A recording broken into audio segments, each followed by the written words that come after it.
का हमारी खास चर्चा चर्चा के तहत आज हमें एक बेहद संवेदनशील विषय पर एक बार फिर बातचीत करने के लिए बाध्य होना पड़ रहा है। बातचीत देश और दुनिया से जुड़ी हुई है, पर देश की सियासत से भी इसको जोड़कर देखा जा रहा है।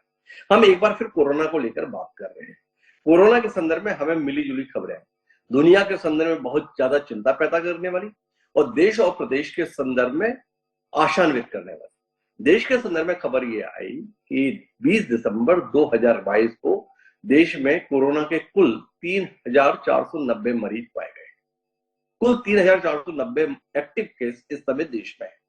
यह पिछले 2 साल में सबसे कम संख्या है मरीजों की, तो हमारे लिए निश्चित रूप से खुशी की बात है। छत्तीसगढ़ के संदर्भ में खबर ये आई कि यहाँ पर 0 कोविड मरीज अब रह गए, अर्थात छत्तीसगढ़ से कोविड पूरी तरीके से खत्म हो गया। पर इसके उलट दुनिया के संदर्भ में खबर ये आ रही है कि महामारी एक बार फिर व्यापक स्वरूप ले रही है। पिछले 7 दिन में दुनिया के तमाम देशों में 10 लाख से ज्यादा केस आ चुके हैं। चीन, जहां के संदर्भ में माना जाता है कि इस कोरोना की शुरुआत हुई, जबरदस्त तरीके से महामारी की चपेट में है।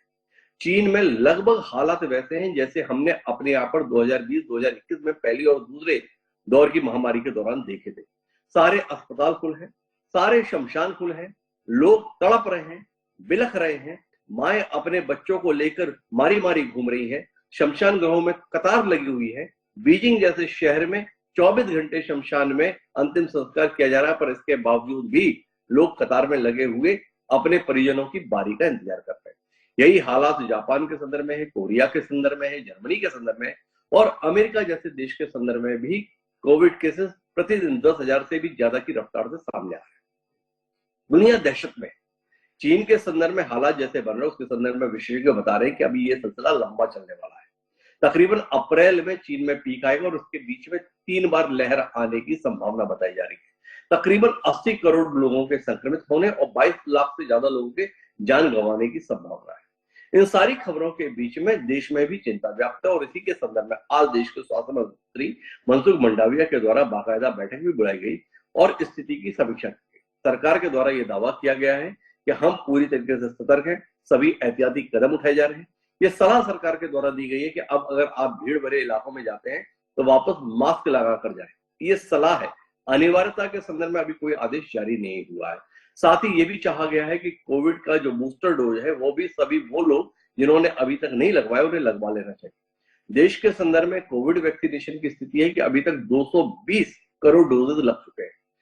अधिकांश लोगों को दोनों डोज लग चुके हैं, लेकिन बूस्टर डोज का जहां तक मामला है उसमें केवल 27% लोगों ने ही बूस्टर डोज लगवाए, अर्थात बूस्टर के संदर्भ में कहीं ना कहीं चूक है, कमी। एक खबर साथ में ये भी आई है कि जो ओमिक्रॉन नाम का वेरिएंट है उसका एक नया म्यूटेशन आया है BF7 के रूप में। यह बेहद घातक है और बड़ी तेज गति से लोगों को संक्रमित कर रहा है। एक मरीज 18 अन्य मरीजों को तुरंत संक्रमित कर दे रहा है। लिहाजा जो केसेस के दुगना होने तिगुना होने की लिए दिनों का या सप्ताह का इंतजार होता था वो अब घंटों में तब्दील हो रखा है। तो इन सारी खबरों के बीच में एक राजनीतिक मसला भी। देश के स्वास्थ्य मंत्री मनसुख मंडाविया के द्वारा बैठक तो बुलाई ही गई, पर इसके साथ साथ देश के प्रमुख प्रतिद्वंदी राजनीतिक दल भारतीय राष्ट्रीय कांग्रेस के लिए भी उन्होंने एक पत्र लिखा और वह पत्र सीधे राहुल गांधी को संबोधित था। और राहुल गांधी को यह बताया गया कि कोविड के केसेस एक बार फिर बढ़ रहे हैं, दुनिया में बड़ी चिंता व्याप्त है और कुछ सांसदों के द्वारा आपकी यात्रा को लेकर भी चिंता जताई गई है, तो बेहतर होगा कि देश हित में आप इस यात्रा को स्थगित कर दें। कांग्रेस पर बेहद नाराज है। कांग्रेस का मानना है कि इस यात्रा की सफलता से चिढ़कर, खींचकर, झुंझलाकर इस आशय का पत्र लिखा गया है। कांग्रेस ने पलटवार किया और जानना चाहा कि देश के प्रधानमंत्री जो इतने कार्यक्रम अटेंड कर रहे हैं उनमें कौन से मास्क का इस्तेमाल किया, कौन सा कोविड प्रोटोकॉल का उन्होंने पालन किया। साथ ही बात तो यहां तक आ गई है कि अगर आप राहुल गांधी की यात्रा को रुकवाना चाहते हैं तो अभी अगले माह जनवरी में इंदौर में विशाल प्रवासी सम्मेलन का आयोजन किया जा रहा है, उसके स्थगन के लिए आदेश कब सरकार निकालने वाली है। तो आज हम इन दोनों मसलों पर ही बात करेंगे। पहले देश दुनिया के संदर्भ में बात करेंगे और उसके बीच में इस सियासी मसले पर भी बातचीत करेंगे। हमारे साथ इस बातचीत का हिस्सा बनने के लिए कई खास मेहमान मौजूद है, उनसे आपका परिचय कराएं और देश दुनिया से जुड़े हुए, इंसानियत से जुड़े हुए, इंसानी जीवन से जुड़े हुए इस मसले पर कुछ गंभीर किस्म की बातचीत करें। उससे पहले समय है आज के विचार सूत्र का। हमारा आज का विचार सूत्र इस बीमारी को ही समझते हैं। हमारा विचार सूत्र ये कहता है कि be safe, be smart, be kind, अर्थात सुरक्षित रहे, होशियार रहे, दयालु रहे। डॉक्टर टेड्रोस एडनॉम गेब्रियेसस के द्वारा ये बात कही गई। कुल मिलाकर इसमें सब कुछ अंतर्निहित है। इसमें चाहा गया है कि आप अपने आप को सुरक्षित रखें, दूसरे लोग संक्रमित न हो, इसके संदर्भ में भी होशियारी बरतें, समझदारी का परिचय दें, और साथ ही जो लोग किसी भी रूप में अगर प्रभावित हो जाते हैं तो उनके प्रति सद्भावना रखें, दयालु बने। हम इस विचार को अपने जहन में न केवल रखते हुए बल्कि संकल्प के साथ इसे हम व्यवहार में भी परिणत करेंगे, अपनी चर्चा को आगे बढ़ाते हैं।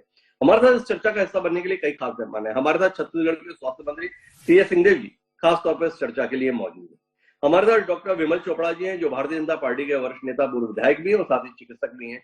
हमारे साथ में डॉक्टर एम.सी. मिश्रा हैं, पूर्व निदेशक हैं एम्स दिल्ली के। साथ ही डॉक्टर अनिल गोयल, सचिव हैं इंडियन मेडिकल एसोसिएशन के। साथ ही जाने माने कार्डियोलॉजिस्ट डॉक्टर स्मित श्रीवास्तव जी भी हमारे साथ है। आप सभी का स्वागत है। चर्चा की शुरुआत हम टी.एस. सिंहदेव जी से करेंगे। सिंहदेव साहब, छत्तीसगढ़ के संदर्भ में खबर 0 कोविड पेशेंट। दूसरी खबर दुनिया के संदर्भ में एक सप्ताह में 10 लाख से ज्यादा मरीज। कहां खड़े हैं हम लोग? कितना चिंतित या कितना निश्चिंत? थोड़ा आपसे रोशनी मिले इस पर। जी हिमांशु जी, प्रणाम आपको, सभी पैनलिस्ट को प्रणाम और सभी दर्शकों को भी प्रणाम मेरी ओर से। ये समय पे आपने हमेशा की तरह एक संवेदनशील मुद्दे पे चर्चा रखी है। जब हम पुनः एक संभावित लहर के पूर्व के दिनों में शायद अपने आप को पाते हैं। भारत में 5वीं लहर अभी आई नहीं है, लेकिन पहली लहर भी आई थी तो विदेशों के माध्यम से ही आई थी, क्योंकि कोरोना के पहले प्रकरण देश के बाहर हुए। तो चाहे देश के नागरिक चाहे पर्यटक जो देश में आए वो कोरोना को लेके आए। आज विश्व में वैसी ही स्थिति फिर से बनती हुई दिख रही है कि चीन में कहा जा रहा है कि लगभग 60% आबादी को कोरोना हो जाएगा और 15 लाख लोगों की मृत्यु की संभावना वहां व्यक्त की जा रही है। और आपने वहां की भगदड़ और शमशान घाटों की स्थिति के बारे में भी वर्णन किया। अन्य देशों में भी ये बात कोरोना की फिर से आ रही है। ओमिक्रॉन से अलग कोई नया वेरिएंट अभी ध्यान में तो नहीं आया है वैज्ञानिकों के। ओमिक्रॉन के म्यूटेशन सामने आए हैं और छत्तीसगढ़ के संदर्भ में जो आपने बात कही कि कल कोरोना के पहले केस मिलने के बाद पहली बार ये स्थिति बनी है कि छत्तीसगढ़ में 0 एक्टिव केसेस कोरोना के हो गए हैं। उससे जहां कुछ हद तक संतोष भी लिया जा सकता है, दूसरी तरफ सावधानी भी इस बात की बरतनी चाहिए कि 0 एक्टिव केसेस वर्तमान टेस्टिंग के हिसाब से हैं, जो बहुत कम है। छत्तीसगढ़ में अभी टेस्टिंग बहुत कम हो रही है और उससे ये मान लेना कि कोरोना ही समाप्त छत्तीसगढ़ में हो गया, ये शायद पूर्वानुमान लगाना होगा, ये गलत पूर्वानुमान लगाना होगा। कोरोना अभी भी छत्तीसगढ़ में हो सकता है वर्तमान स्थिति में भी, लेकिन ऐसी गंभीर अवस्था का उसका प्रिवेलेंस नहीं है कि कोई ज्यादा बीमार पड़ रहा हो, हॉस्पिटलाइजेशन हो रही हो, सीरियस हॉस्पिटलाइजेशन हो रही हो या मृत्यु हो रही हो कोरोना से। ये स्थिति हमको नहीं देखने को मिल रही। तो 0 टेस्टिंग पिछले 4-5 दिनों से जो टेस्टिंग हो रही है उसमें कोरोना के एक भी व्यक्ति को पॉजिटिव नहीं पाया गया और अंततः जो हमारे एक्टिव केसेस थे वो भी कल 0 पे आ गए। लेकिन इससे ये मान लेना कि कोरोना छत्तीसगढ़ में नहीं रहा, ये गलत धारणा होगी। पर वो सीरियस प्रकार का नहीं है, ये 100% सही है। उसमें कोई चिंता की बात वर्तमान स्थिति में नहीं है, ये 100% सही है। आगे के लिए आपने भी जैसे कहा, अंतर्राष्ट्रीय तजुर्बा रहता है, आप दुनिया में क्या कुछ घटित हो रहा है इसकी भी जानकारी रखते हैं।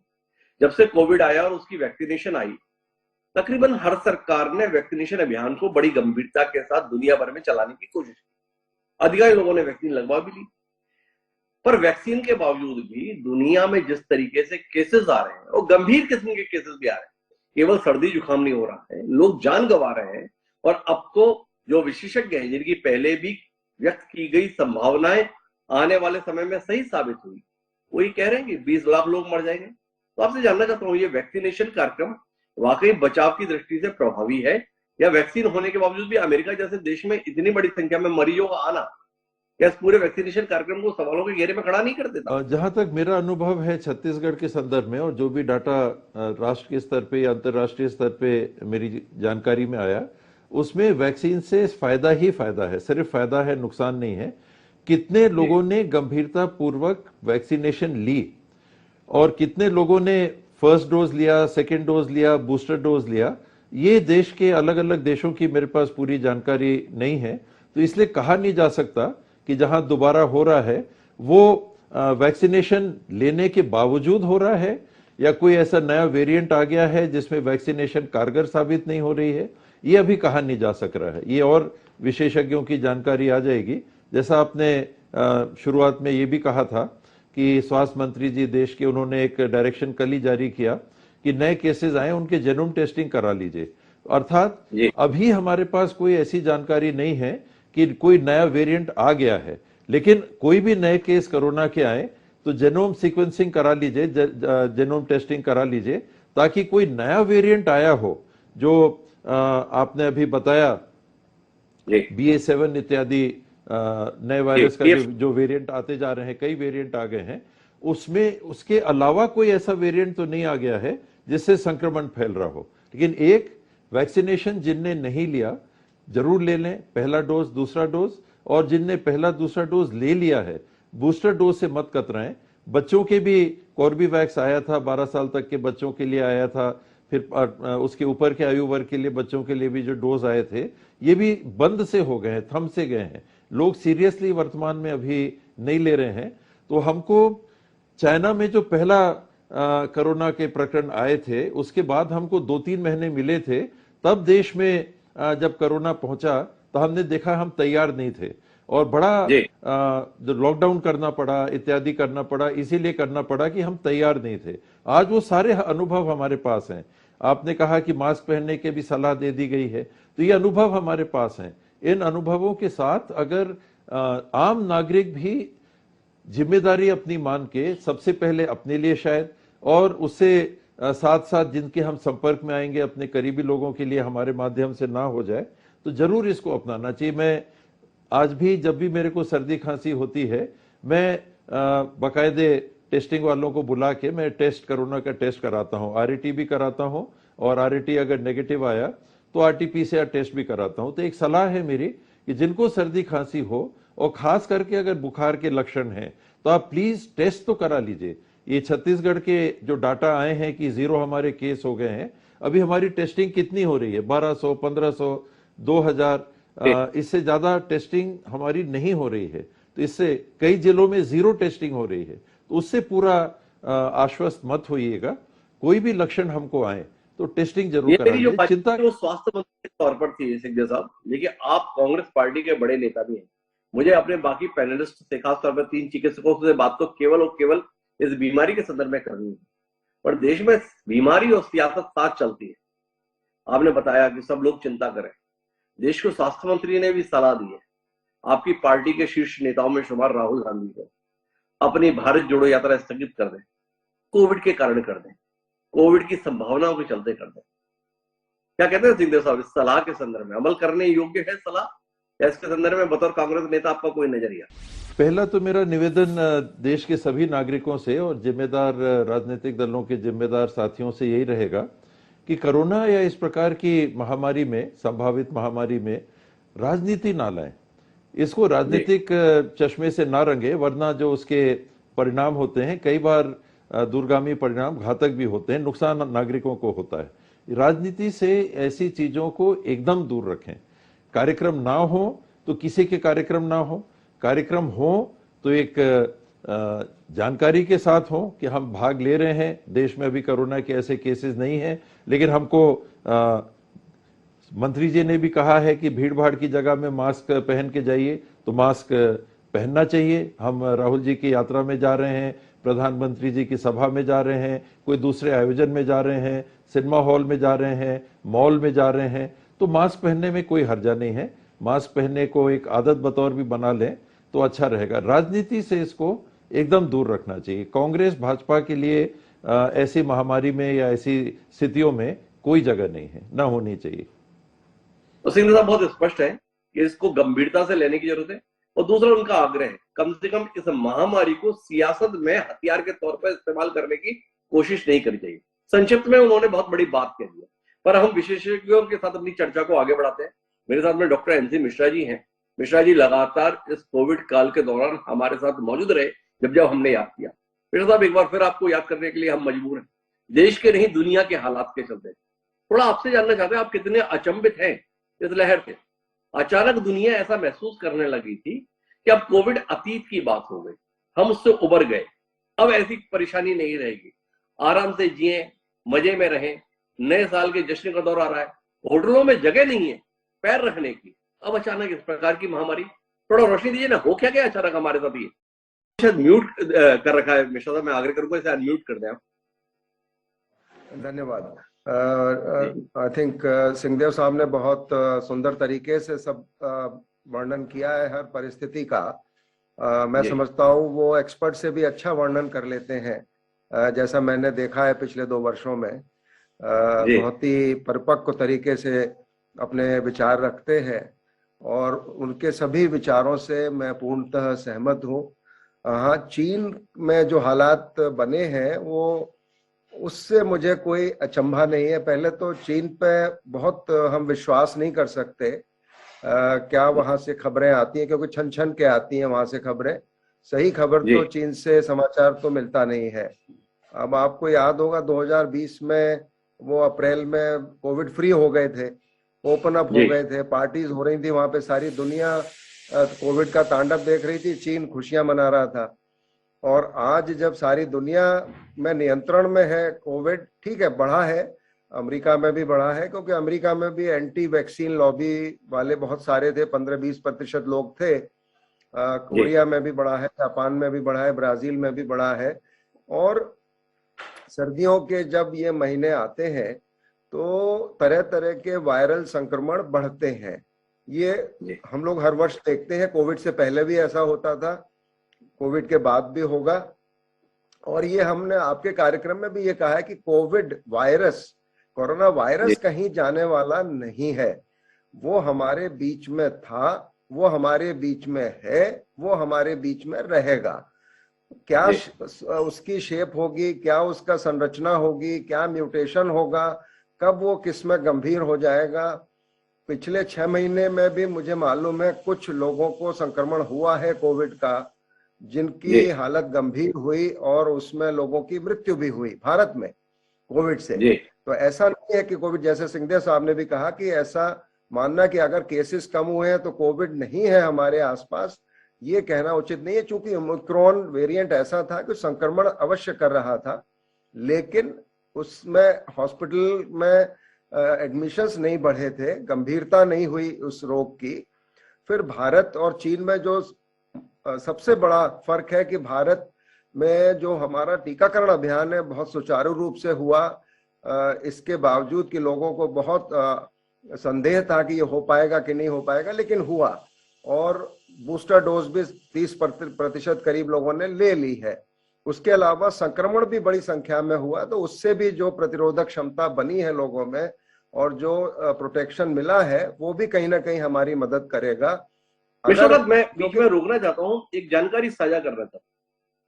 पिछले 1 सप्ताह में दुनिया में 34,84,000 नए मामले आए हैं कोविड के, और उसमें भी खास बात यह है कि 9,928 लोगों की मौत कोविड के चलते हुई है। एक बड़ा आंकड़ा आपके अनुसार, या कोई ज्यादा चिंता की बात नहीं?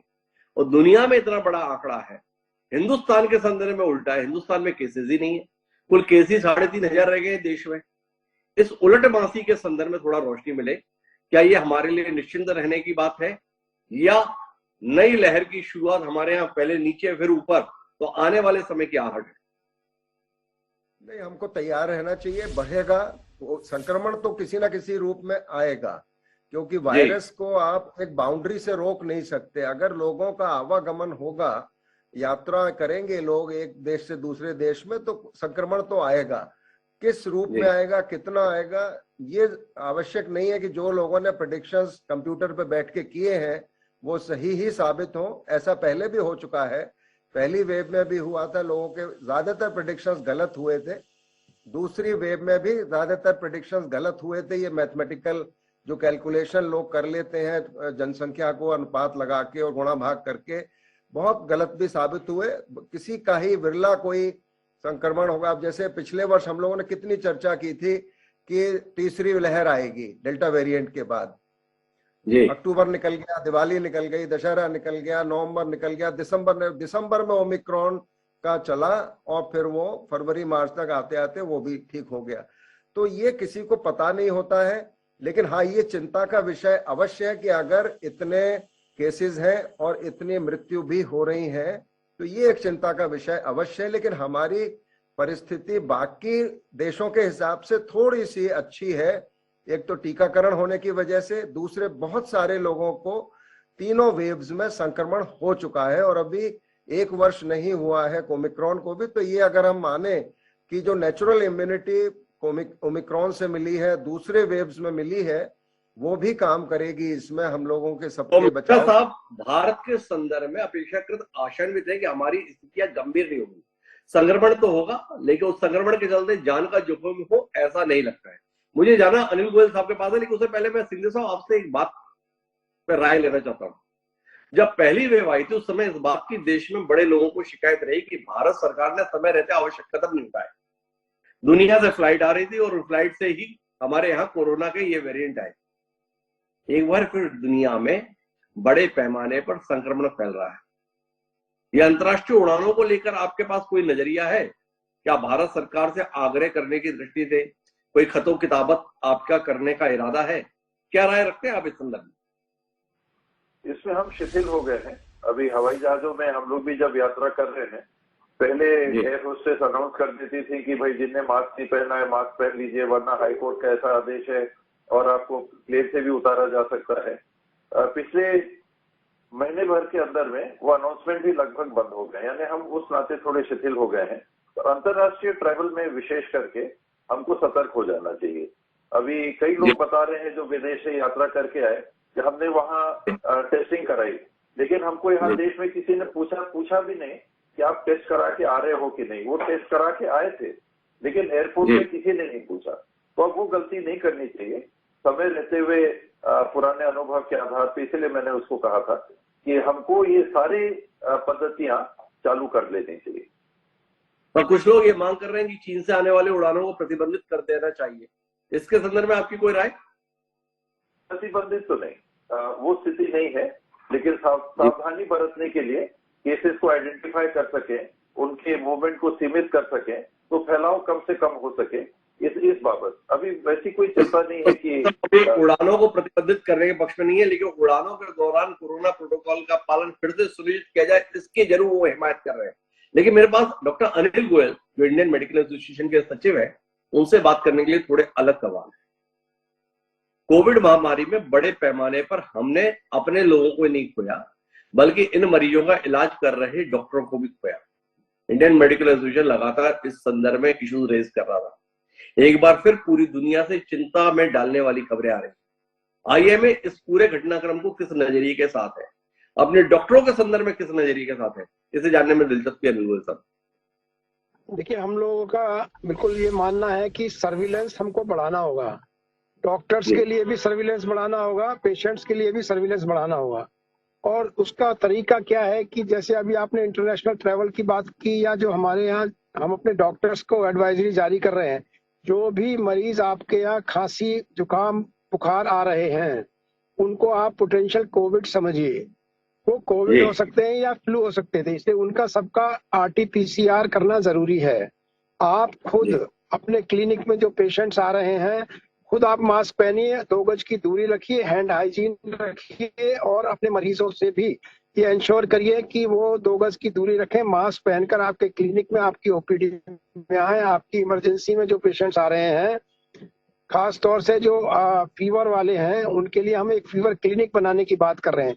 आगे आने वाले समय में हमने ये देखना है कि हमारे डॉक्टर्स ना बीमार हो, तो एहतियातन जहाँ भी टेस्टिंग की जरूरत है, ट्रैकिंग की जरूरत है, उनके ट्रीटमेंट की जरूरत है, उसके लिए हम लोग सुविधा उपलब्ध करा रहे हैं इंडियन मेडिकल एसोसिएशन की तरफ से, और आगाह कर रहे हैं उनको कि ये इसी तरह है जिस तरह से हमने फर्स्ट वेव में देखा, और करीब 90 दिन लगते हैं।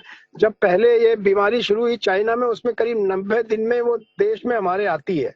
तो इसलिए हम लोग गवर्नमेंट को भी एक लेटर IMA की तरफ से लिख रहे हैं कि आप सर्विलेंस बढ़ाइए। डॉक्टर अनिल गोयल सफर में है तो इसलिए उनके साथ नेटवर्क की हमें दिक्कत आ रही है, लेकिन उनका कहना साफ है कि हमें अपने सर्विलेंस को बढ़ाना चाहिए। छत्तीसगढ़ के जाने माने कार्डियोलॉजिस्ट डॉक्टर स्मिथ श्रीवास्तव मौजूद है। स्मिथ जी, आपसे जानने में दिलचस्पी है कि पहले जब ये कोविड की वेव आई तो लोगों ने अपनी कई जरूरी सर्जरी को पोस्टपोन कर दिया था, डर के मारे। स्वयं डॉक्टर्स ने भी टाल दिया था। आपसे जानना चाहता हूँ कि बदले हुए हालात में मरीज एक बार फिर सशक्त रहेंगे, किस रास्ते जाए, कराए नहीं कराए, थोड़ा आप इस समय पर स्पष्ट करेंगे उन मरीजों के संदर्भ में जिनका इम्यूनिटी लेवल थोड़ा सा कमजोर रहता है, उनके लिए क्या सलाह है? लोगों ने तो डॉक्टर के दरवाजे पर चढ़ना भी छोड़ दिया था कि अभी थोड़े ही मरीज हैं, थोड़े ही बीमार है, ऐसा ना हो कि डॉक्टर के पास जाए और ज्यादा बीमार हो जाए। थोड़ा इस संदर्भ में रोशनी देंगे? जी हिमांशु जी, और अभी वैसी स्थितियां नहीं बनी है, ऐसा नहीं लग रहा है कि अभी इतना चिंता करने की जरूरत होगी। अभी मरीजों को जो इमरजेंसी है या जो इलेक्टिव सर्जरीज हैं, ऑपरेशंस हैं, वो बराबर करवा सकते हैं। लेकिन जैसा सभी लोग कह रहे हैं यहाँ प्रबुद्ध जन जितने, कि प्रिकॉशन लेना जरूरी है। और प्रिकॉशन हम लोग जो ऑपरेशन थिएटर में रहते हैं या कैथ लैब में रहते हैं वो लोग भी बराबर लेते हैं। पहले शायद मास्क का प्रयोग उतना रिजिडली नहीं होता था, मगर कोविड ने शायद ये एक हम लोग की आदत भी सुधार दी कि जो हमारे स्टाफ हैं वो मास्क का प्रयोग कर रहे हैं। और अभी मुझे नहीं लगता कि ऐसी कोई स्थिति है जिसमें अब हम अभी चिंतित हों।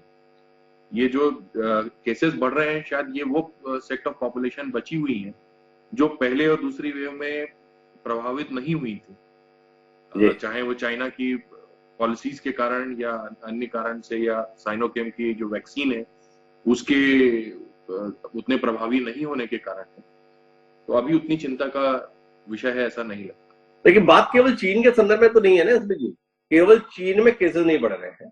अमेरिका में तो बहुत अच्छी वैक्सीन थी, बताया जा रहा था, तो अमेरिका में केस बढ़ रहे हैं। जापान के संदर्भ में वैक्सीन को लेकर कोई सवाल नहीं था, उसकी गुणवत्ता को लेकर, लेकिन जापान में केसेस बढ़ा है। कोरिया और ब्राजील भी इस चुनौती से जूझ रहे हैं। यूरोप के संदर्भ में जर्मनी को लेकर खबरें बहुत चिंताजनक आ रही। तो कुल मिलाकर वैक्सीन के प्रभावी होने को लेकर सवाल तो है। जी हाँ, ये बात से तो मैं भी सहमत हूँ कि अगर जो पॉपुलेशन बची है शायद वो इस रोग की उनमें प्रतिरोधी क्षमता जो है वो ज्यादा है, इसलिए हमारे यहाँ एक तरह से उलट तो जी वैक्सीन को लेकर शोध की बात तो कह रहे हैं, लेकिन मैं डॉक्टर विमल चोपड़ा के पास जाऊं उससे पहले TS सिंहदेव से जिसे जानने के लिए मेरे पास एक और सवाल है। हमने 2 डोज देने के संदर्भ में जितना जोर लगाया था सिंहदेव साहब, बूस्टर को लेकर शायद हम उतने आग्रही नहीं रहे, इसीलिए बूस्टर के संदर्भ में हमारे आंकड़े बहुत संतोषजनक नहीं। सरकारी आंकड़ा बताता है तकरीबन 27% के करीब बूस्टर डोज लगा है। क्या वर्तमान हालात आपको बाध्य नहीं करते हैं कि एक नए सिरे से वैक्सीनेशन को लेकर मुहिम चलाई जाए देश के स्तर पर? और क्या छत्तीसगढ़ के स्तर पर आप चलाने के संदर्भ में कोई कदम उठाएंगे? ये जानने में दिलचस्पी है, क्योंकि बीच में तो खबरें ये आ रही थी कि वैक्सीन आगे पड़ी हुई है, उनकी मियाद पूरी हो रही है और वो खराब हो जाने वाली है, पर इसके बावजूद भी वैक्सीन सेंटर तो थे पर लगवाने के लिए लोग नहीं थे। क्या कहते हैं? बिल्कुल सही आपने कहा। आज ही हम लोग की कल से मीटिंग चल रही है स्वास्थ्य विभाग के DHS के अमले से, यानी सिविल सर्जन और CMHOs की मीटिंग चल रही है, DPM की मीटिंग चल रही है, और उसमें भी मैंने इन बातों को रखा कि एक तो टेस्टिंग कम हो रही है, आप टेस्टिंग बढ़ाइए, और दूसरा वैक्सीनेशन जो थमसा गया है लोगों को प्रेरित करिए, खास करके जो बूस्टर डोज लोगों को लेना चाहिए वो उसके लिए उनको प्रेरित करिए। इसमें अंतर यही है कि ये कंपलसरी नहीं है और माहौल कुछ ऐसा बन गया है कि सब तो ठीक हो गया, अब कोरोना तो चला गया, तो क्यों हमको वैक्सीन लगवा रहे हैं। और साथ में वो दुष्प्रचार कि ये इससे साइड इफेक्ट हो रहा है, वैक्सीन से कुछ गड़बड़ी हो रही है, कुछ लोगों की मृत्यु हो रही है, जो मेरे हिसाब से एकदम भ्रामक प्रचार बात हो गई है। तो इस बीच में और वैक्सीन एक्सपायर होने वाली है। मैंने 1 महीने पहले अपने अमले को कहा था, स्वास्थ्य विभाग के अधिकारियों को, कि केंद्र सरकार को एक चिट्ठी लिख दें कि हमारे पास वैक्सीन हम नहीं लगा पाएंगे इस महीने के अंदर, और जनवरी में भी जो एक्सपायर होने वाली है, तो हम वापस देना चाहते हैं, कहीं और भेज दीजिए। तो जवाब भी वही आया कि वही स्थिति सब जगह है, सब जगह सरप्लस वैक्सीन है और लगा लेने वाले बहुत कम हो जा रहे हैं, आ नहीं रहे। तो ये सही स्थिति है कि जागरूकता पुनः और फैलाने की जरूरत है, लोगों को प्रेरित करने की जरूरत है।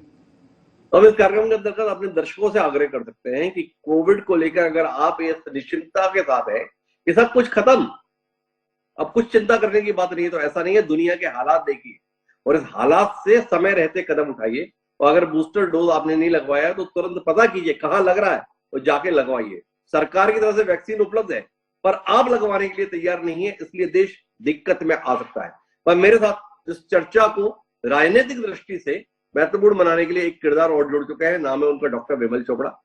पेशे से चिकित्सक भी और साथ में भारतीय जनता पार्टी के वरिष्ठ नेता भी है, पूर्व विधायक भी है। तो जानना चाहते हैं, हमारी जो चर्चा चल रही थी विमल जी, देश की वर्तमान सरकार बड़ी चिंता करती है देशवासियों की। कोई भी नाजुक मसला हो, कोई मसले पर गंभीरता में पीछे नहीं रहती, पर उससे कहीं ज्यादा राहुल गांधी की कर रहे हैं।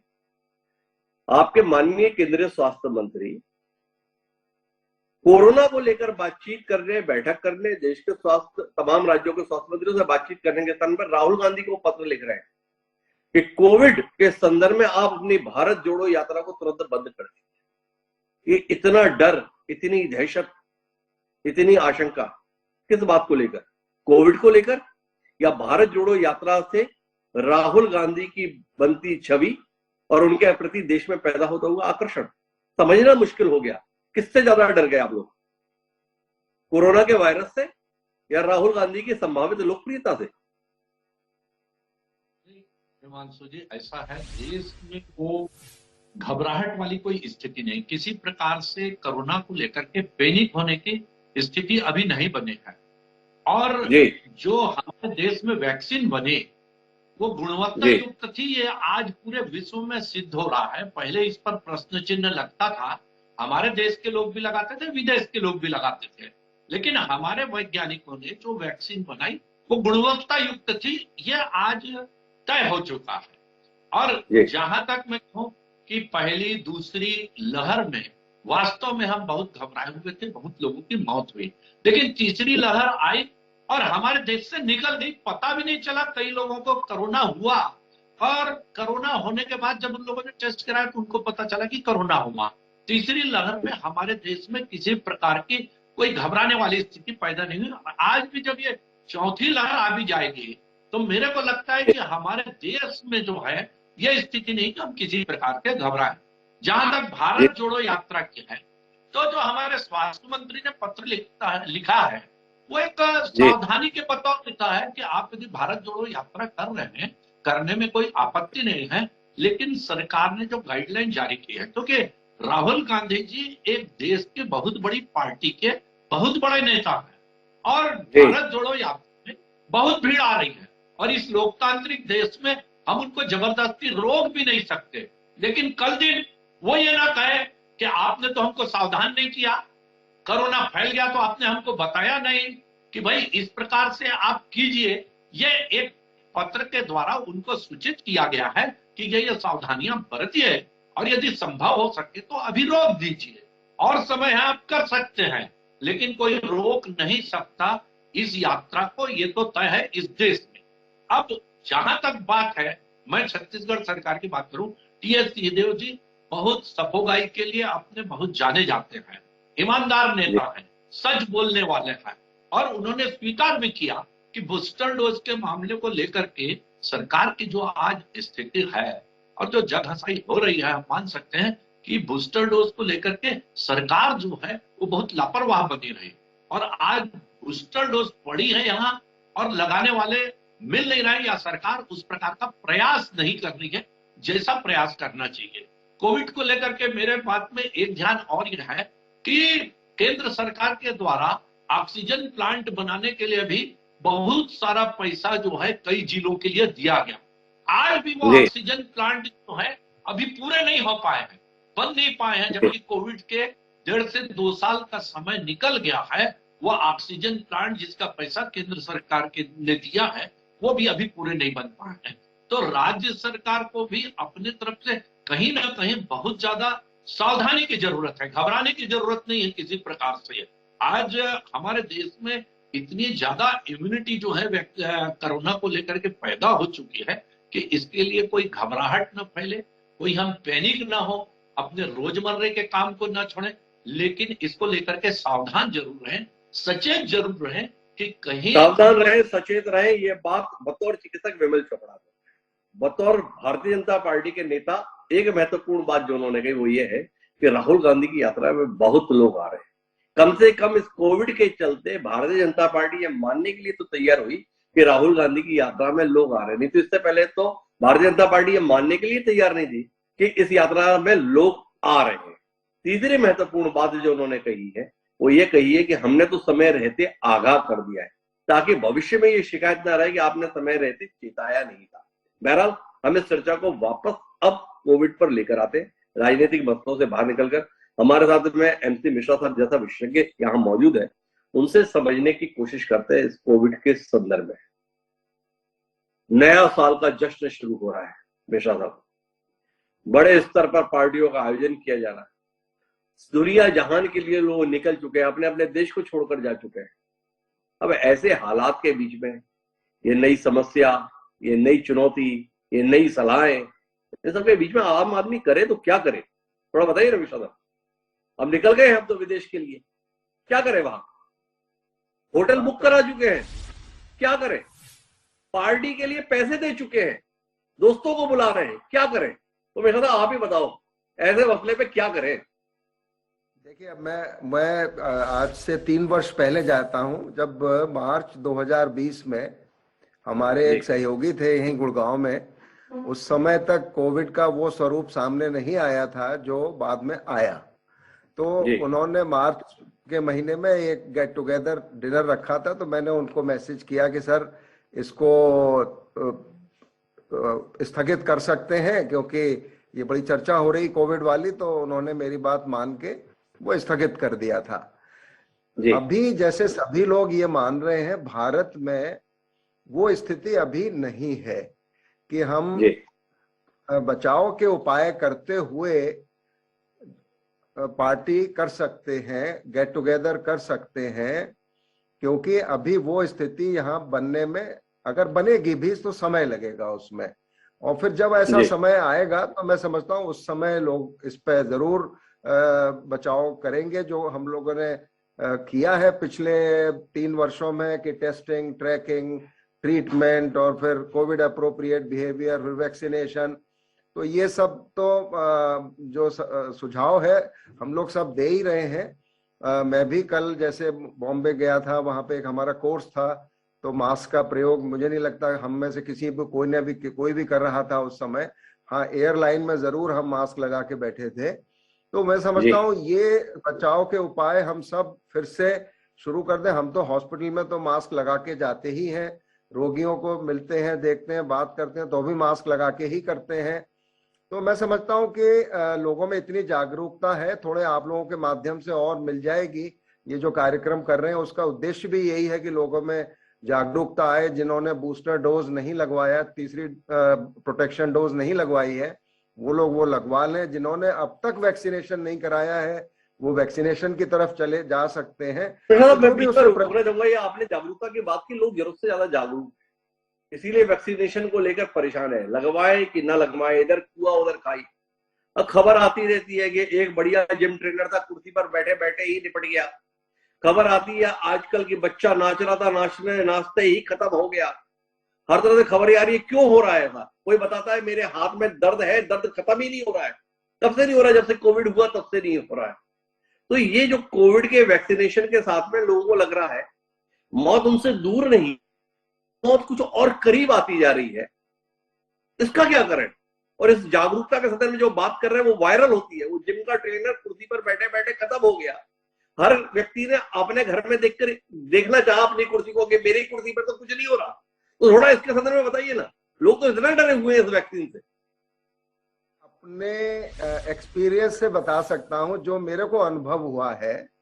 मैंने जब ट्रायल हो रहा था कोवैक्सीन का तो 2 इंजेक्शन उसके लगवाए। उसके बाद पता लगा, वो मेरे को तो प्लेसिबो लगा, वैक्सीन नहीं लगी, तो मैंने फिर 2 इंजेक्शन कोविशील्ड के लगवाए। फिर उसके बाद किसी ने कहा यार वो एंटीबॉडी चेक कराओ, कुछ बना कि नहीं बना। वो चेक कराया और ना कुछ नहीं बना, तो 2 कोवैक्सीन लगवा ली। फिर अमेरिका गए दिसंबर में, तो 2 फाइजर भी लगवा ली। 8 इंजेक्शन लग गए हैं, मुझे तो कोई दर्द वर्द नहीं हो रहा हाथ में। तो ये देखिए, ये जो उस हर चीज को वैक्सीन से जोड़ना ये उचित नहीं है। वैक्सीन बहुत सुरक्षित है, सेफ है। बाकी rarest of the rare complications हुए हैं, इसको भी हम ये नहीं कह सकते कि नहीं हुए, लेकिन वो कुछ ऐसे लोगों में हुए हैं, एल्डरली लोगों में हुए हैं। वो भी क्या वैक्सीन की वजह से हुए कहना मुश्किल है, उसको ये तार को जोड़ना। लेकिन आम तौर से, पूरी तौर से हमारे जो टीके हैं वो सुरक्षित हैं, उनसे कोई डरने की बात नहीं है। मैं तो अपना अनुभव बता रहा हूं कि 8 तो मिश्रा साहब तो बोल रहे हैं कि आप 2 वैक्सीन से डरे हुए हैं। मैं 8 टीके जो है लेकर बैठा हूँ।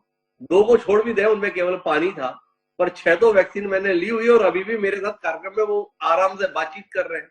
लेकिन मेरे साथ में डॉक्टर स्मिथ श्रीवास्तव रोज 100-200 की ओपीडी को निपटाते हैं। उनसे ही पूछने की कोशिश कर देते हैं मिश्रा साहब, लोग कितने डरे हुए हैं इस वैक्सीन को लेकर? क्या वो अपनी चिंताओं में वैक्सीन को लेकर कोई बात कहते नहीं कहते? और अगर कहते हैं तो इस समस्या से, इस चुनौती से कैसे उभरा जाए कि लोग वैक्सीन से ना डरे बल्कि कोरोना से डरे? यहाँ तो द्वंद्व हो गया है। लोग किससे ज्यादा डर रहे हैं? कोरोना से डर रहे हैं या कोरोना की वैक्सीन से डर रहे हैं? तो थोड़ा बताइए ना स्मिथ जी। जी आप बिल्कुल सही कह रहे हैं, क्योंकि अधिकतर जो मरीज आते हैं और जिन्होंने वैक्सीन नहीं ली है, और नहीं लेने का एक बड़ा कारण इनको यही लगता है कि इससे जो है खून के थक्के बन जाते हैं और ब्लॉकेज हो जाता है, और ये इस तरह की भ्रांति से ग्रसित रहते हैं। उनको कन्विंस करना बहुत मुश्किल होता है कि, क्योंकि जैसे ये छोटी छोटी एनेक्डोटल न्यूज जो आती है, जैसे आपने बताया कि कुर्सी में जिम ट्रेनर बैठा था, ये उनके मनस्पटल पे जो है ज्यादा प्रभाव डालती है, बनिस्बत ये नहीं देखते कि उसके अलावा जो है लाखों वैक्सीन लगी है और लाखों लोग सुरक्षित रहे। वो जो इक्के दुक्के ऐसी इस तरह की घटनाएं हो सकती हैं जिनके पीछे हो सकता है वैक्सीन कारण, हो सकता है कोई और कारण, लेकिन वो उनके मनस्पटल पे जो है ज्यादा प्रभाव रखती है। और उनको ये लगता है कि नहीं, और सबको ये लगता है कि बड़ी तेजी से मतलब वैक्सीन का डेवलपमेंट हुआ, बड़ा त्वरित जो है वो तैयारी की गई है, तो ये सही होंगी नहीं होंगी। और ये डाउट जो है शायद अब मीडिया और सोशल मीडिया भी इतने ज्यादा हो गए हैं कि सबको उन डिस्कशंस में जो शायद पहले वैक्सीन डेवलपमेंट में वैज्ञानिकों के बीच में होता था, वो शायद अब पब्लिक में होने लग गया है। वैज्ञानिकों के पास में वो समझ तो होती है कि उस डिस्कशन को समझ सके, पब्लिक के पास में वो समझ नहीं होती, लेकिन भय जो है वो पूरी तरह से कोविड के संदर्भ में पूरी जनता उधारती हुई जा रही है और अपने अपने निष्कर्ष देने की कोशिश कर रही है।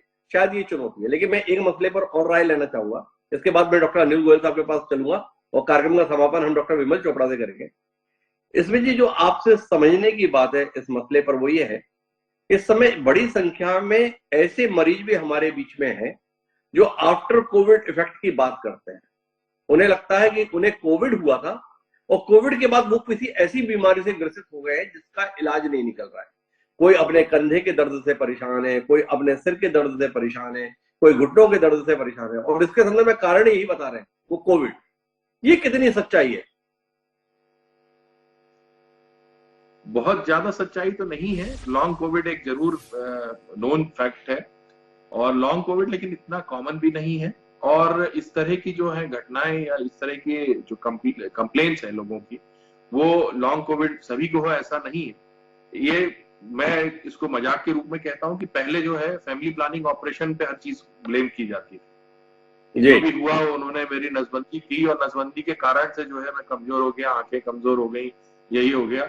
अब ये उसको रिप्लेस कर दिया है कि वैक्सीन लगवाई है, और वैक्सीन लगवाने के बाद में जो है व्यापार में घाटा हो गया और जो है कमजोरी आ गई या कंधे में दर्द शुरू हो गया। तो कुल मिलाकर इसमें श्रीवास्तव का कहना है कि आपकी बीमारी का और कोविड का इतना ज्यादा एक दूसरे के साथ में संबंध नहीं है। पर मैं डॉक्टर अनिल गोयल साहब आपके साथ मेरी बातचीत के विषय थोड़े दूसरे रहते हैं। पहले मैं बात कर रहा था सावधानियों के संदर्भ में, अब डॉक्टरों के संदर्भ में बात करना चाहता हूं। देश को बड़ी शिकायत रही, एक वर्ग ऐसा रहा जो मानता है कि डॉक्टरों ने कोविड काल में बड़ी सेवा की, वहीं दूसरी तरफ देश में एक बड़ा वर्ग इस बात को लेकर नाराजगी रखता है कि डॉक्टरों ने इस आपदा को अवसर के तौर पर देखा और बड़े स्तर पर मुनाफा कूटा। जिन अस्पतालों में कमरा 1000 और 2000 रुपए में मिलता था, उसके 10-10, 20-20, 50-50 हजार रुपए लेने में डॉक्टरों ने, नर्सिंग होम के संचालकों ने संकोच नहीं किया। इलाज के नाम पर कोई व्यवस्था नहीं थी, क्योंकि दवाइयों का अता पता नहीं था। कुछ विटामिन की गोलियों के एवज में भी लोगों को भारी भरकम बिल थमा दिए गए। आपसे जानना ये चाहूंगा डॉक्टर अनिल जी, आप चिकित्सकों की सबसे बड़ी संस्था के प्रतिनिधि हैं, देशवासी ऐसी किसी परेशानी से बच सके, क्या इसके संदर्भ में कोई पहल की उम्मीद आपके संगठन से कर सकते हैं? आप देश की सरकार के साथ खतो किताबत करते हैं, अपने सदस्यों के संदर्भ में इस बात को लेकर कोई बात, कोई संवाद, कोई मुहिम, कोई आग्रह, कोई अपील उम्मीद करें? देखिए, पहले तो मैं जो ये आपने चर्चा किया कि बहुत सारी जगह बहुत सारे बिल अनाप शनाप बने, मैं इस बात को, ये कुछ जगह को छोड़कर बड़े विश्वास के साथ कह सकता हूं कि डॉक्टर्स ने अपनी जान दी। 4000 डॉक्टर्स की जानें गई दोनों कोविड वेव के दौरान। वो इसलिए गई कि वो दिन रात लगे रहे सेवा करने में। और फर्स्ट वेव में तो ये था कि पीपीई किट और ऐसी भी सुविधा नहीं थी, जिसके कारण उनकी बीमारी और बढ़ी, अगर उनको कोविड हुआ, और सेकंड वेव में और ज्यादा डेथ हुई। तो ये कहना तो मुझे लगता है अतिशयोक्ति होगी कि आप कह रहे हैं कि वो उन्होंने बहुत ज्यादा किया। कुछ जगह हो सकते हैं, मैं नहीं कहता, लेकिन मैं बड़े विश्वास के साथ 90-95% जगह में ठीक हुआ भी है कि केंद्र सरकार के माध्यम से और राज्य सरकारों के माध्यम से कोविड के रेट फिक्स कर दिए गए थे, 10,000, 15,000 और 18,000। ये भी आपको पता है, उसमें सारा चीज कोविड का जितना भी पैकेज था वो शामिल था, including test, including CT scan, everything was included. तो मुझे लगता है कि वो बात कहना एक चर्चा का विषय हो सकता है, लेकिन मैं उसमें बहुत ज्यादा इससे सहमत नहीं हूँ। दूसरा, हम इसमें क्या अभी आप कर रहे हैं, मैं IMA की तरफ से ये बोलता हूँ कि सर्विलेंस तुरंत हमें बढ़ाना चाहिए हमको। जैसे कि केंद्र सरकार ने बहुत तेजी से जीनोम सीक्वेंसिंग के ऑर्डर किए हैं, केंद्र सरकार ने जो अलर्ट मोड पर आई है, इस तरह से इंडियन मेडिकल एसोसिएशन के डॉक्टर्स भी अलर्ट मोड पर आ गए हैं। ये हम अब एडवाइजरी जारी कर रहे हैं। और उस अलर्ट मोड में ये भी है कि आप जहां भी पैसे का कोई विषय है, तो जो सरकार के नियम कानून से फिक्स रेट्स हैं वही आप चार्ज करेंगे और कुछ चार्ज नहीं करेंगे। और इसके अलावा बहुत सारी ऐसी संस्थाएं हैं हमारी डॉक्टर्स की, जहां हम फ्री टेस्टिंग और फ्री इलाज भी करते। तो हमारी तरफ से मुझे नहीं लगता कि कोई ऐसी कोताही है कि मरीज अगर बढ़ते हैं तो उनके इलाज के लिए उनसे पैसा ज्यादा लिया जाए। ये हम लोगों की कोई ऐसी सलाह नहीं है। हम लोग बल्कि और सलाह दे रहे हैं कि आप कोविड के रेट से ही रेट लेंगे। और तो कुल मिलाकर डॉक्टर अनिल गोयल साहब 3 बातें कह रहे हैं। एक तो वो इस बात से इनकार करते हैं अपनी संस्था की ओर से कि डॉक्टरों ने कोई बड़े स्तर पर पैसे कूटे। उनका कहना है कि अपवाद स्वरूप कहीं कोई बात होती है, पर मूलतः चिकित्सा जगत ने सेवा भावना से ही कोविड काल के दौरान काम किया, और हमने तो अपने 4000 सदस्यों को इस सेवा कार्य के दौरान खो दिया। अर्थात 4000 डॉक्टरों की अकाल मौत 2 लहर के बीच में हुई। दूसरी बात उनका आग्रह है कि सरकार को अलर्ट मोड पर लगातार बने रहना चाहिए, लगातार मॉनिटरिंग करनी चाहिए, और जीनोम सीक्वेंसिंग के संदर्भ में भी बात बढ़नी चाहिए। और तीसरी बात वो कह रहे हैं कि वो अपने डॉक्टर्स के संदर्भ में कोशिश करेंगे कि सेवा की ये भावना आगे भी बरकरार रहे। इस दिशा में जो कुछ भी करने की जरूरत है वो उनकी संस्था जारी रखेगी। अब मैं आखिरी बातचीत के लिए विमल चोपड़ा जी के पास आना चाहता हूँ। डॉक्टर विमल चोपड़ा जितने लोकप्रिय नेता हैं उतने ही लोकप्रिय चिकित्सक भी। कोई महासमुंद में उनके दवाखाने पर जाकर देखे, जितनी लंबी लाइन लगी हुई दिखती है, ऐसा लगता है कि वोट आज ही गिरने वाले हैं। पर मैं जानना ये चाहता हूं डॉक्टर विमल चोपड़ा कि ये कोविड के अंतर्गत लोगों को वैक्सीन के लिए, खासतौर पर ग्रामीण क्षेत्र के लोगों को वैक्सीन के लिए तैयार करना बड़ी चुनौती रही। हमने वो दृश्य अपने चैनल पर दिखाई जिसमें कि वैक्सीनेशन के लिए टीम पहुंची और लोग घर छोड़ के भाग गए, गांव छोड़कर भाग गए। आपसे जानना चाहता हूं कि इस चीज से उभरने के लिए आप जैसे लोग क्या कर रहे हैं। और अब बूस्टर डोज के संदर्भ में आपने तो बड़ी आसानी से कह दिया कि सरकार गंभीरता से नहीं ले रही, सरकार गंभीरता से काम नहीं कर रही। ये हालात केवल छत्तीसगढ़ में नहीं, पूरे देश में है। PS सिंघदेव साहब ने बताया था कि हमने जब कहा कि हमारे यहाँ वैक्सीन है, दूसरी जगह दे दीजिए, तो पत्र आया कि बाकी सब जगह भी ये हालात है। और बाकी सब जगह इस हालात का मतलब है कि आधे से ज्यादा राज्यों में भाजपा की सरकार है। तो ये देश के संदर्भ में बात हो रही है। ग्रामीण क्षेत्रों में एक चुनौती है वैक्सीनेशन। थोड़ा अपना अनुभव साझा कीजिए ना, कैसे उभरते हैं इससे। अब बात आपने चिकित्सक के तौर पे कर रहे हैं, भाजपा नेता के तौर पे नहीं कर रहे चोपड़ा साहब। नहीं, चिकित्सक के तौर पे तो जो आईएमए के सचिव महोदय ने बताया कि आईएमए के माध्यम से या अपने माध्यम से व्यक्तिगत रूप से हम लोग कर रहे हैं। और हम लोगों ने जो कोविड के काल के दौरान जो है, हम लोगों ने सिर्फ वही जो स्मार्ट कार्ड में या आयुष्मान भारत में रेट तय है उससे भी कम में हम लोगों ने काम किया और लोगों की सेवा की। अब ये ठीक है कि समाज का जो चरित्र है वही चिकित्सा क्षेत्र में भी झलकेगा, लेकिन जहां तक हम लोगों की बात है, और एक राजनीतिक नेता के रूप में मैं थोड़ा सा बताना चाहूंगा, चिकित्सक के रूप में तो जो काम करना था वो हम लोगों ने मेहनत की, इलाज किया, प्रचार प्रसार किया। लेकिन जहां तक हम लोग चिकित्सा प्रकोष्ठ में भी काम करते हैं भारतीय जनता पार्टी के, हम लोगों ने वैक्सीनेशन बढ़ाने के लिए कई गांवों में सभाएं की, पॉम्पलेट का वितरण किया कि वैक्सीन को लेकर के जो भ्रम फैल रहा था उसको भी दूर करने का प्रयास किया। हेल्थ वॉलंटियर्स के नाम से भारतीय जनता पार्टी ने पूरे देश भर में एक संगठन बनाया जो कोविड काल में सेवा कार्य से लेते हुए वैक्सीनेशन को बढ़ावा देने के लिए काम करते रहा। और ऐसे पूरे देश में भारतीय जनता पार्टी के 10 लाख हेल्थ वॉलंटियर्स जो हैं वो काम करते रहे। और छत्तीसगढ़ में भी ये काम किया गया, कई अस्पताल भी खोले गए जहां हमारे चिकित्सकों ने जो भारतीय जनता पार्टी से जुड़े उन्होंने सेवाएं दी।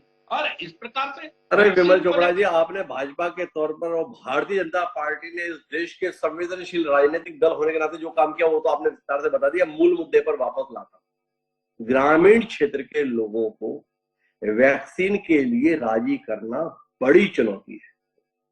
थोड़ा आप अपना अनुभव साझा करेंगे कि क्या वो तरीका है जिसके चलते ग्रामीण हमारे जो है वो वैक्सीन के बूस्टर डोज के लिए तैयार हो पाए। इस पर कुछ बात कहना चाहेंगे आप विमल जी? नहीं, देखिए, ये आज 2 डोज जो है वो हमारी आबादी के बहुत बड़े लोगों ने लिया। तो ऐसा वो जो भ्रम है कि वैक्सीन को लेकर के, वो तो लगभग टूट गया है मेरे को लगता है। यदि हमारी 99% आबादी 2 डोज ले चुकी है तो बूस्टर डोज के बारे में उनके मन में भ्रम नहीं है। लेकिन जैसा हम कहते हैं कि भय बिनु होत न प्रीत, मामला शांत हो गया, लोगों को लगने लगा अब कुछ नहीं है। सरकार भी थोड़ा सा उससे सुस्त हुई कि इसमें अब प्रचार प्रसार की ज्यादा जरूरत नहीं है। तो सबसे बड़ा तंत्र कोई है तो वो सरकार के पास है, चाहे राजनीतिक पार्टी कोई भी हो, लेकिन सरकारी तंत्र जो है वो बहुत विशाल है। तो एक बार यदि सरकार प्रयास करे कि लगवा लीजिए आप, तो अब वो भ्रम की स्थिति कि हम टीका नहीं लगाएंगे, मेरे को लगता है ये भ्रम की स्थिति तो लगभग टूट। तो डॉक्टर विमल चोपड़ा सीधे से निष्कर्ष पर हैं कि देश में वैक्सीनेशन को लेकर भ्रम तो 2 डोज लगवाने के दौरान दूर कर दिया गया, पर बूस्टर डोज के संदर्भ में लोग इसलिए ज्यादा उत्सुक नहीं हुए क्योंकि सबको लगा कि अब खत्म हो रहा है तो क्यों लगवाएं। तो इसलिए एक नए सिरे से मुहिम चलाने की जरूरत है और उस मुहिम के माध्यम से अगर काम किया जाएगा तो लोग बूस्टर डोज लगवा लेंगे, इस उम्मीद के साथ डॉक्टर विमल चोपड़ा। बहरहाल अब मुझे कार्यक्रम खत्म करना है, तो कार्यक्रम खत्म करने के लिए मेरे साथ में है डॉक्टर एमसी मिश्रा साहब। मिश्रा साहब, आने वाले समय की आहट को लेकर मैं चाहता हूं कि सीधे आप हमारे दर्शकों से बात करें। क्या कुछ कहना चाहेंगे बतौर चिकित्सक आप हमारे दर्शकों से इस आने वाले समय की आहट को सुनने के लिए और उस आहट के साथ सचेत रहने के लिए? आपकी बात सीधे जनता के साथ। बिल्कुल डॉक्टर हिमांशु, बहुत बहुत धन्यवाद। मैं सबसे, देश के सभी नागरिकों से, उसमें मैं अपने को भी शामिल करता हूं और जितने भी हमारे सहयोगी यहाँ हैं सबको शामिल करता हूं, उसमें सम्मिलित करता हूं आपको भी, कि हम कोविड था, कोविड है, कोविड रहेगा। वायरल इन्फेक्शंस थे, वायरल इन्फेक्शंस हैं, वायरल इन्फेक्शंस रहेंगे हमारे बीच में। हमें उनके बीच में अपना बचाव करते हुए किस तरह से रहना है, ये सबने इस बात को बताया। डॉक्टर स्मिथ ने भी बताया, डॉक्टर अनिल गोयल ने भी बताया, डॉक्टर विमल ने भी बताया, सिंहदेव साहब ने भी बहुत अच्छे से समझाया, आपने भी बहुत अच्छे से समझाया। मास्क का प्रयोग, और मैं कोविड में भी आपके माध्यम से भी मैंने कहा बहुत बार, मास्क केवल संक्रमण के लिए न भी लगाएं आप, उससे हमारा प्रदूषण से भी बचाव होता है। और आज जिस प्रकार से पल्मोनरी लंग के, फेफड़ों की जो बीमारियां हैं उसमें कैंसर भी शामिल है, जिसमें प्रदूषण बहुत बड़ा योगदान करता है कैंसर, लंग का कैंसर करने में। तो आपको प्रदूषण से भी बचाव होगा। और अभी एक शोध आया है जिसमें सर्दियां आ गई हैं, जहां पे भी ठंड पड़ रही है, वो कहते हैं जब सर्दी में अगर हम मास्क लगा लें तो जो हमारी श्वास लेते हैं वो थोड़ी गर्म हो जाती है शरीर के हिसाब से। तो हमारी जो नेजल मिकोजा है, नाक के अंदर की जो लेयर है, थ्रोट की जो लेयर है, उसकी इम्यूनिटी कम हो जाती है। उसमें जो सेल होते हैं वो ठंड की वजह से उनकी इम्यूनिटी कम हो जाती है। अगर हम मास्क लगा के रखें तो वो प्रतिरोधक क्षमता उस मिकोजा की बनी रहती है। ये अभी एक शोध आया है। तो मास्क उन्होंने उसमें यही मास्क के लिए ही उन्होंने आर्गुमेंट किया था कि मास्क इसलिए भी लगाया जा सकता है कि आपको जो नेजल मिकोसा जो प्रोटेक्शन करती है, वायरस तो यहीं से एंटर करता है, तो अगर इम्यूनिटी हमारी मिकोजा में होगी तो वायरस को वहीं वो न्यूट्रलाइज करने का उसमें क्षमता ज्यादा होगी। तो संक्रमण होगा भी तो कम गंभीरता का होगा, कम तीव्रता का होगा। तो मैं यही कहूंगा कि जो भी हम लोग कहते आए हैं पिछले 3 वर्षों में, टेस्टिंग, ट्रैकिंग, ट्रीटमेंट, वो तो अपनी जगह है, लेकिन कोविड एप्रोप्रिएट बिहेवियर, कोविड उचित व्यवहार, कोविड अनुकूल व्यवहार, ये सबसे बड़ा हमारे पास और सबसे सस्ता इसका विकल्प है कोविड से और किसी भी संक्रमण से बचने का, प्रदूषण से बचने का। तो कुल मिलाकर हम अपनी बातचीत को अगर मर पे ले जाए तो 2 बात समझ में आती है। एक कि दुनिया के संदर्भ में स्थितियां चुनौतीपूर्ण है, पर भारत इस चुनौती से बचा रह सकता है अगर सरकार के साथ साथ हम भी अपनी जिम्मेदारी का निर्वहन करें। 2 आग्रह हमारा पैनल कर रहा है। एक, बूस्टर डोज के संदर्भ में कि आपने वैक्सीन लगवाई, बहुत अच्छा किया, वैक्सीन के दोनों डोज लिए, बहुत ही अच्छा किया, लेकिन सबसे अच्छा ये रहेगा कि अब आप बूस्टर डोज भी लगवा लें ताकि आने वाले खतरे से आप अपने आप को और अपने परिवार को सुरक्षित रख पाए। और दूसरी महत्वपूर्ण जो सलाह इस कार्यक्रम के माध्यम से दी जा रही है वो ये है कि आप मास्क को अपनी आदत बनाकर रखें। अगर आप मास्क पहने रहेंगे तो आप इस संक्रमण की तीव्रता को हर हाल घटा पाने में कामयाब रहेंगे। और संक्रमण अगर कमतर रहेगा तो आप भी सुरक्षित रहेंगे, परिवार सुरक्षित रहेगा, और दोनों सुरक्षित रहेंगे तो समाज और देश भी सुरक्षित रह जाएगा। उम्मीद है कि इस चर्चा के निष्कर्षों के साथ हमारे तमाम दर्शक जुड़ेंगे और उसका पालन करने की कोशिश करेंगे। आप सभी मेहमानों को बहुत बहुत धन्यवाद इस संवेदनशील चर्चा का हिस्सा बनने के लिए। समय है अब आज के शेर का। हमारा आज का शेर इन हालात को ही समर्पित है। हमारा आज का शेर कुछ इस तरीके से अपनी भावनाओं को व्यक्त करता है कि आदमी का आदमी हर हाल में हमदर्द हो, आदमी का आदमी हर हाल में हमदर्द हो, एक तवज्जो चाहिए इंसान को इंसान की तरह। हफीज जौनपुरी ने क्या कमाल की बात कही थी। इस संक्रमण के दौर में, इस चुनौती के दौर में हम में से हर एक का दायित्व है कि हम अपने साथी के लिए मदद के संदर्भ में मुंह न चुराएं। उम्मीद करते हैं कि आने वाले समय की जिस चुनौती की ओर दुनिया इशारा कर रही है, क्या देश उस चुनौती का मुकाबला दमदारी से मिलजुल कर करेगा। इस उम्मीद के साथ अब मुझे दीजिए इजाजत। कल फिर मिलेंगे नए विषय के साथ। तब तक के लिए